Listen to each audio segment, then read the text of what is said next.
I debated Cambridge University students. Oh, he's doing like one of these forum things. How was this? Jesus Christ. Hi, chat. I'm a little nervous. There. Oh, I thought he did like the I don't what's the format of the college things I would do? There's like a name for the they might just be called forum debate or whatever. I thought it was one of these, but it sounds like he does like basically an hour interview and then he just takes some questions. He gets smoked by a ginger person. Let's give me a timestamp real quick. The organizer hates you based. Did I do anything at Cambridge or I don't remember which schools I've been to. Oh, Yale and Cornell. And there were two others, but I don't remember before I was recording them in here. Video of it. Uh-oh. Hasan debates Ron Weasley. All right, let's do it. Sorry for questioning you, but I'm sure What? No, I'm used to it. I guess the thing I was talking a little bit about was, I know you're not a fan of, I'm not a fan of him either, but, Richie Torres sent the letter. But, oh, God. But in particular, there were some comments in there about sort of dismissing, a lot of people did feel very upset at the time, I remember seeing it, about dismissing what happened on October 7th as rape fantasies, rape hallucinations. I mean, UN has gone, checked. Yeah, no, you know what's ironic? You want to know what's ironic about that? So that was a 17-second clip that Richie Torres got from a group of people that are like, trying to... Oh! So you're just going to ask him? Hasan's doing the thing where it was out of context. It was out of context. Okay, so you just ask him, oh, so then do you believe there was systematic or mass rapes that happened on October 7th? Just ask him then if it was out of context. Please, just ask him. Present this narrative that I am a vicious anti-Semite that is a it was rape just that you denied, yes, denialist. you denied the systemic... And what's really interesting about that clip is that I went back because I was like, this doesn't make any sense. And I went back and I looked at the 17-second clip that he put in that. And it was actually from a broader conversation where I was arguing against someone who was denying rapes. And I was like, no, I think that there is a very high likelihood that sexual assaults occurred. And I even brought up the UN report that you're suggesting that that there was at least one documented instance of first-hand account testimony from one of the hostages that sexual assault had happened.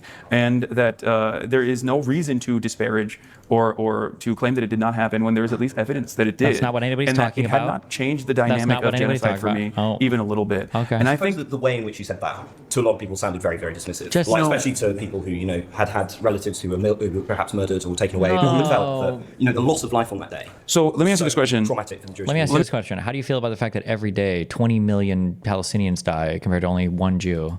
Let me ask you this question. Now that you know the broader context, do you feel as though, do you feel like you were maybe duped, misled by destiny and the DGGers? Duped. I don't want to say duped, but that you saw this that was very clearly out of context. Just ask him if he believes if systematic rapes or mass rapes or rape as a weapon of war was used on October 7th. That's what it was about. Or if he just thinks that one happened, only one happened. Just ask him, did only one happen? Just ask him that. It's such a clear, easy, straightforward question. Does that change your opinion a little bit? Or do you feel like I'm running defense? I'm very much on the sort of, I've always been on the pro-Palestine side as a left-leaning person. So I never looked at what I saw and said, this is justification for blockade, genocide, anything like that. But I did see, I'm also a humanitarian, and I think that it's important when you're trying to solve a conflict, or when you're trying to stop violence, that you honestly say what happened. And what happened was, murderous militants went in to a music festival and murdered hundreds of teenagers in cold blood, and often massacred and mutilated them in ways that we have on camera. And that is deeply traumatic to me. Why is he looking like he doesn't agree with that? Like, what does he not agree with? Oh, just ask him. God, he's such a fucking pussy. Dude. Oh my God, he won't own anything. Look at him. He's like, watch. He's like, say what happened. Watch. And what happened was, murderous militants went in to a music festival and murdered hundreds of teenagers in cold blood, and often massacred and mutilated them in ways that we have on camera. And that is deeply traumatic to me. And I guess this was linking to a broader point that, yes, I understand this whole thing, but there is context to this, and you can't just sort of suggest any violent action is justifiable against someone if they don't hold views you like. But this is in depth. I don't. Do you think I maintain that position? It doesn't. No. But do you think I maintain that position? Do you think that I think that it was wholeheartedly justifiable? I think certainly you haven't been very clear in your comments. Wholeheartedly justifiable? Like that's what do you mean by wait? So was it partially justifiable? What was that? What an odd combination of words. I don't. Do you think I maintain that position? It doesn't. No. But do you think I maintain that position? Do you think that I think that it was wholeheartedly justifiable? I think certainly you haven't been very clear in your condemnations at times. And I've watched what you said. He used the secret trigger phrase, condemnation. Oh, you want me to condemn Hamas? Fine. Will you condemn the IDF? Okay. It doesn't seem, for example, in the course of your talk, you didn't mention what happened on October 7th once. Yeah. You mentioned it as the start of the conflict. You didn't mention... I don't even think it's the start of the conflict. I actually, if you recall... Actually, the conflict starts in... are we going to say 67 or 48 or 47? 48 or 47. Maybe earlier. My guess is going to be 48, 47. Started the conversation, Or maybe 1917. even before the inception of the state of Israel. There's a deliberate reason for why I did that, because I think it's important to understand the historical context in which violent resistance. There's no context for murdering hundreds of teenagers, is there?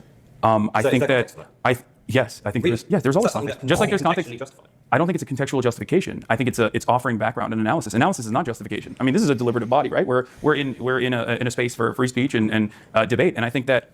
This is actually, ironically, one of the things that I don't like about debate is that there is a woeful misinterpretation that exists in this space, and that, especially when we talk about certain things, like certain subjects that are very difficult to broach in an open and honest manner, I think a lot gets lost in the nuance. And I think you understand where I'm coming from when I talk about this, like that October 7 is, I've never said that October 7 is like the inception or the first stage in what has unfolded. I think that it's important to understand the context in which violent resistance has evolved, whether it be Hamas or whether it be any militancy against like overarching oppressive colonial actions. But I suppose what I'm saying to you is there's time for nuance, and there's also time to say something is unequivocally evil, and something is unequivocally unjustifiable. Oh, this is, what a cringe. This kid sounds just as cringe on the other end. I'm wondering why you can say that correctly about the wealth of Israeli atrocities.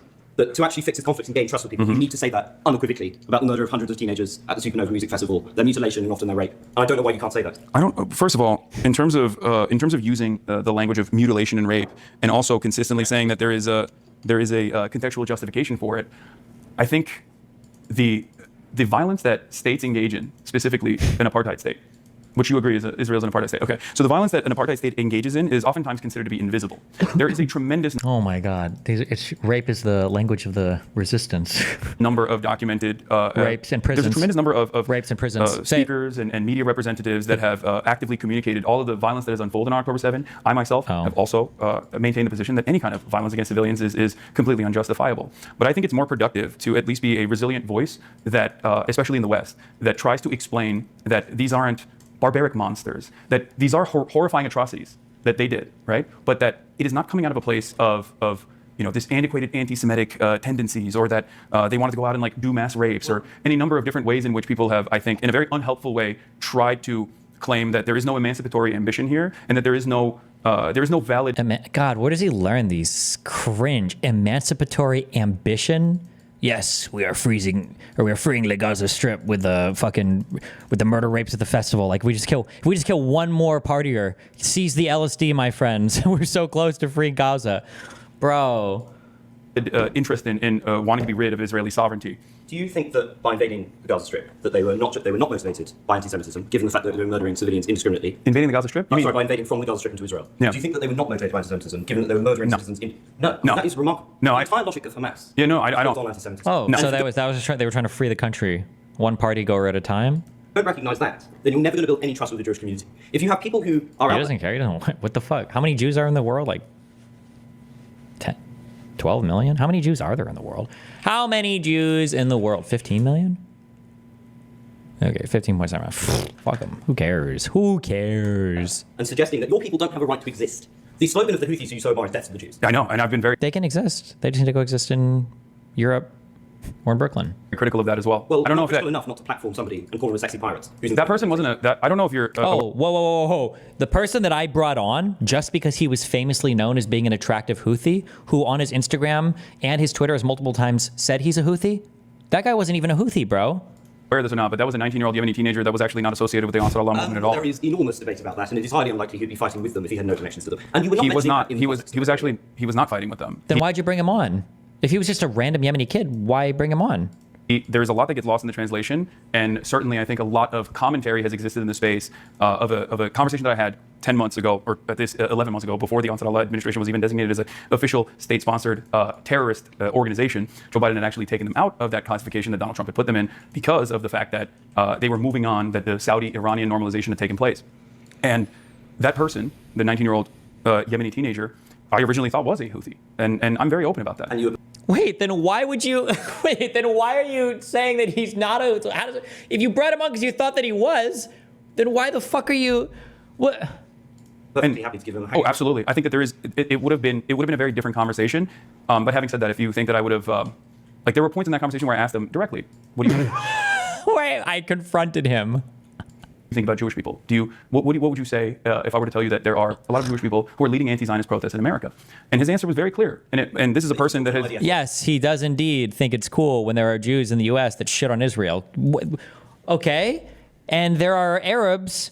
There are famous Arabs that also shit on Arab. What do you think about well, fuck. I was gonna say apostate prophet, but I shouldn't say that's an Arab shitting on Arabs. That was a guy who's left the religion of Islam. But if I would point to a guy like him, Hasan probably hates that guy. That'd be my guess. Without even knowing anything about it, my guess is if Hasan has ever said anything about the apostate prophet guy, he says he hates this dude. He fucking hates him, right? I'm sure you can find these people that are like this. What does that matter?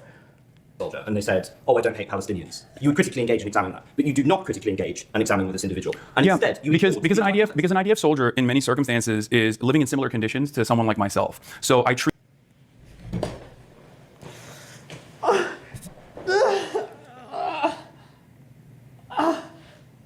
I don't know how many more of these psychic attacks I can handle. An IDF soldier is in many instances living in the exact same conditions as I myself, as a $4 million home.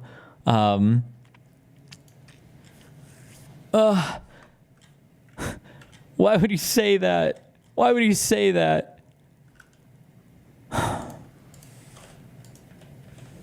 Palestinians. You would critically engage and examine that, but you do not critically engage and examine with this individual. And instead, because an IDF soldier in many circumstances is living in similar conditions to someone like myself. So I treat someone in the Western world with Nazi ambitions very differently. I think this is interesting because it suggests that you don't have a moral universalism. What I've heard from you is this very eloquent, and I agree with it, moral condemnation of the atrocities. But when we talk about the murder of gay people en masse in Yemen, when we talk about, for example, Tibet's oppression under China, or when we talk about what Hamas has done to gay people within that, or to what they do to Jewish hostages, you enter this contextual blather. And it strikes me that these... Because you want to know why?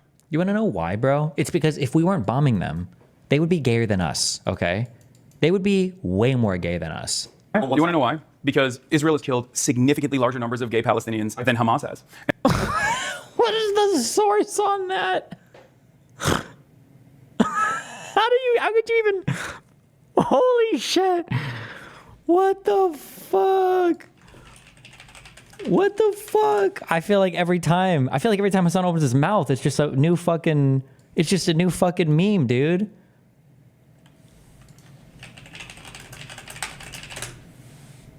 Jesus.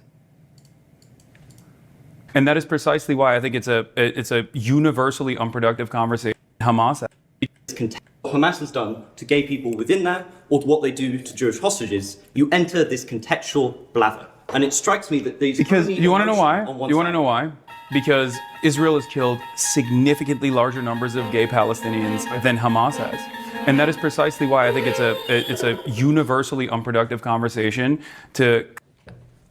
How can you just so confidently say just the most bizarro things? I don't even know. Consistently talk about the many different moral failings, especially when I look at this with my own personal background, with the understanding that reactionary movements grow when there are outside forces that are invading a country. This is something that I actually talked about with respect to Ukraine as well, that while there were many movements within Ukraine that were constantly fighting against paramilitary groups that had started off as offshoots of football hooligans, the Azov Brigade being one of them, that...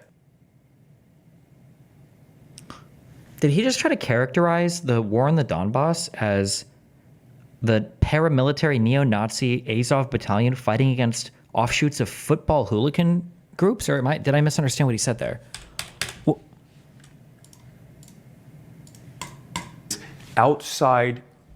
When there are outside forces that are invading a country. This is something that I actually talked about with respect to Ukraine as well, that while there were many movements within Ukraine that were constantly fighting against paramilitary groups that had started off as offshoots of football hooligans, the Azov Brigade being one of them. Okay, no, he's saying there are other groups fighting against...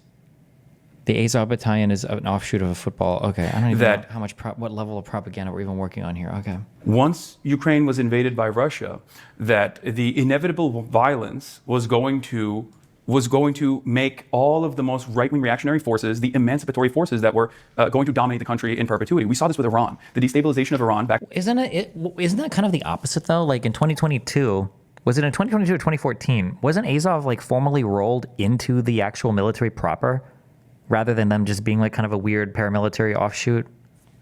Is this considered code switching? Yeah, well, I wouldn't consider it code switching. I would consider it mask on. Hasan is very much like the Nazis who would do like the wearing a suit showing up. He's basically like, he's the Richard Spencer, or what Richard Spencer used to be or whatever now, of like the commies and tankies or whatever. He'll show up like very mask on to these events and kind of present himself as like, oh, I'm like your uncle's liberal, you know? I just want healthcare and justice, bro. When in reality, he's like an authoritarian, you know, fasci adjacent fucking cringe lord. Backed by the CIA, caused the Ayatollah tree in perpetuity. We saw this with Iran. The destabilization of Iran, backed by the CIA, caused the Ayatollah to overtake the country. Because in most circumstances, when Western forces or an outside force is coming into your country, you don't care about who is actually fighting back. You just want the pain to stop. You want the violence to end. And I examine this across the board in the exact same vein. When a larger, more powerful country meddles in the affairs of a smaller country. I like how he's saying, like, I did a cross-historical analysis. I analyzed this across multiple countries. What, little bro, you mean you read 4 tweets doing this? What are you talking about? Dude, I get cringe. I think like 99% of the time, even I'll say like, oh, I think I read a paper. And by paper, I mean like, I'm pretty sure I read the abstract of a thing. I don't know if it was actually a published paper, it was an MBE or a working paper. And like, but Hasan out here would be like, so I did a cross-sectional analysis through all of history. Really? Where? You stream like 280 hours a month. When did you do this? At what free time did you engage in this analysis? I examine this across the board in the exact same vein. When a larger, more powerful country meddles in the affairs of a smaller country, no matter how big or small, yeah, Iran, exactly. Iran is a perfect example of this. I think that the Iranian destabilization and the implementation of the Shah regime is quite literally the reason why the Ayatollahs were able to gain momentum. Intervention of Iran in the other pounds, but in terms of the broader problem with that. But do you understand where I'm coming from? Because there is universality there. And I think the universality is hard to grasp, especially if you've grown up in the United Kingdom or if you've grown up in America. It's very difficult for people in the Western world to shed themselves of Western chauvinist frameworks and engage in, and I'm not saying you're doing this, but engage in what I have seen as pinkwashing by consistently talking about the internal dynamics of any kind of resistance group when, in fact, we do not make those considerations for many of our allies, and it's not even something that is remotely brought up in this conversation as far as like universality goes. I've never heard anybody go, we got to stop giving Saudi Arabia weapons because of the horrifying treatment of gay people. You've never heard people criticize within the United States because of their treatment of women or gay? Wait, what? What country do you live in? How could you just say that? Wait, what?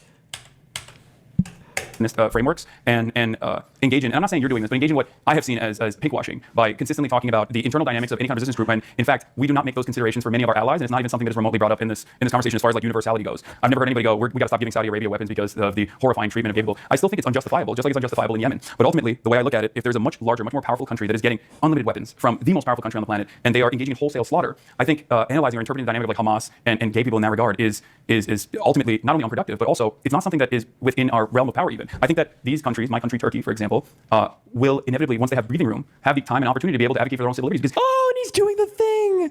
The only reason why they hate the gays is because they're getting bombed so much. Countries, my country, Turkey, for example, will inevitably, once they have breathing room. Where are all of these Middle Eastern countries that are chill with gay people that have had relative like periods of stability then? Like, what are all the major wars that Egypt or I guess like Jordan has fought since 73? Like, are they like have the time and opportunity to be able to advocate for their own civil liberties? Because at the end of the day, the gay people that Hamas could potentially harm are still gay Palestinians. Does that make sense? And we come will inevitably, once they have breathing room, have the time and opportunity to be able to advocate for their own civil liberties. Because at the end of the day, the gay people that Hamas could potentially harm are still gay Palestinians. Does that make sense? And we have the benefit of living in the UK or in the United States of America, where we have undergone this process of civil liberties and advocacy for civil liberties and be able to overcome these issues like the structural hurdles of systematic discrimination that gay people face. Like, I mean, think about Alan Turing. I think there are 2 issues. Sorry if I just respond quickly. If I might just say, why was that the go-to example? I'm so confused. for a very long time, by all means. Sorry, I don't mean No, it's fine. I would love to sort of offer some of Cambridge Union's sort of fantastic hospitality, maybe British culture, maybe. Sorry, yeah, you're right. Sure. Can we film it? Can we still stream it? We can film. We'll go to a pub, have a pint. You know, we've been debating for a very long time. I love debating as well. I hate debating. Sorry. I am not. A lot of people think I'm fair enough to debate about things which you like fundamentally disagree with. Or, like, you know, we don't get anywhere in society without doing that. Sure, but there's a line of people too. So The maybe language Hasan uses matches almost 100% of my experience in my childhood years taught in school in communist Cuba. Oh, I'm sorry, in communist China. Maybe he does the left leaning. He's like the king fucking mask on Marxist dude. Like he uses all the Soviet propaganda talking points when he's talking about the Western world. Like he's like, this is like an enemy of the state. Like unironically, like he has all of and he does it while being like a hyper consumerist, hyper capitalist. Holy shit! Yeah, I will get back. Fuck me, dude. All right, I love you guys. Be careful. I'll be back tomorrow. River and a channel, pop channel option. don't I?